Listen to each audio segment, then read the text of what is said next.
Hey everybody, it's Kevin and Katina here, actually in Amsterdam today. We are getting ready to head back to the States early tomorrow morning. We have had a jam-packed last kind of 2.5 days, and I'm excited to tell you a little bit about what we're seeing. So I will turn it over to Katina and talk a little bit about what we saw in the final days, as well as our great experience getting to judge all the finalists for the awards presentation. Right. We were judges for the exhibitor EuroShop Design Awards, and that was wonderful. It was a great experience. We got to go back through the halls and see even more exhibits. Some little details that we missed, we captured. So I have a million photos. I'm going to start sharing those with you after this video on Instagram. So pay attention to the classic Instagram page. There's going to be tons and tons of photos for you there to peruse.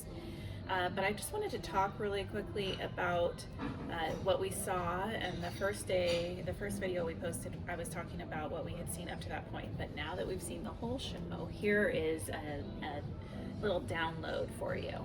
All right, so if you've ever watched one of my trend presentations, I talk a lot about the shapes that we see. So just like always, there's the standard shapes again that we saw this year: squares and cubes, circles and spheres, rectangles, cylindrical tubes, angles, the tight radiused corners, and slats. And then the two biggest ones that were very, very prominent this year that we saw a lot of more development and applied in many more spaces were cubes and arches. So the arch slash pill shape, which was very prominent at the last EuroShop, it was just everywhere again. And there's a lot of different things that can be done with that: horizontal, vertical. It can be an upside down arch in some applications. So we have lots of pictures to share with you for those. Colors, beyond what we talked about last time, the overwhelming feeling that I got from prominent color schemes was a lot of warmth. So terracotta, peach, brick, stucco, these sort of like earthy, warm tones that created a really, really warm feeling in the exhibits. There's a lot of color wash or color blocking, and that was my impression of trends as far as colors. I have so many pictures again of that to show you. The technology continues to evolve, like we told you. And I think one of the reasons we saw so many cube style exhibits is because the LED tiles have gotten very sophisticated in creating cubes with the video tiles. So there were a lot of wonderful examples of that, and the LED ropes. We were just seeing that in the hanging lights. We were seeing LED edge lighting embedded in basically every single thing you can think of. And products that you never would have seen edge lighting in before, now there's edge lighting in them, right?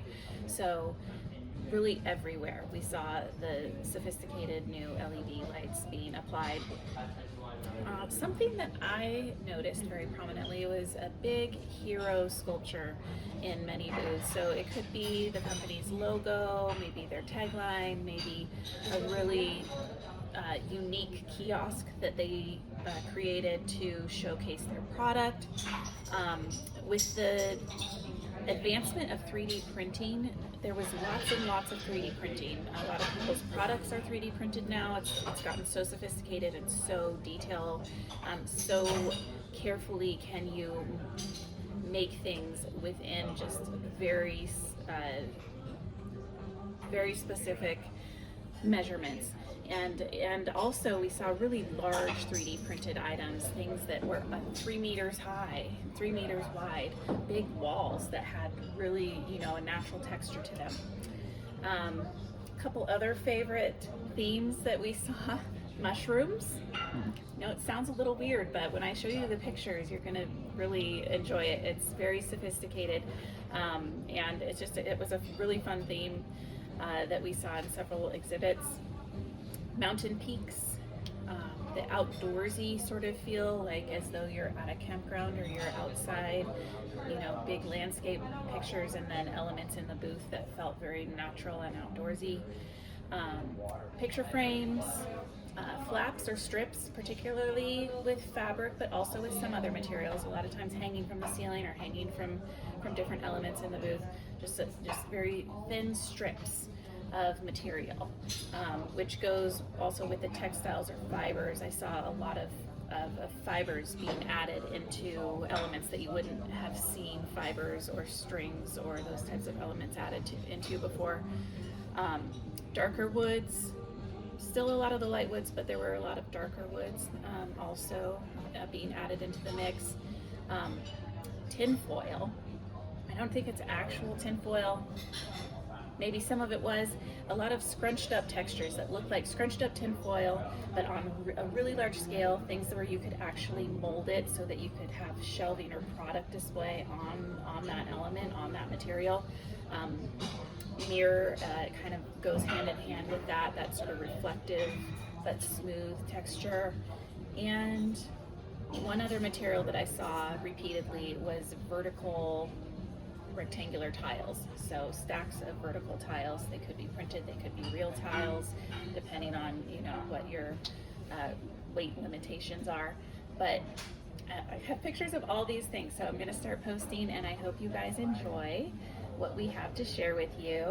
There's just a lot of inspiration to be had. It's going to be fun to start applying these things in all of our designs. All right. Well, thank you very much, and we all look forward to seeing you on the webinar coming up in, I think, a couple weeks. Yeah. So, all right, time for us to head back to the States. Take care, everybody. Bye.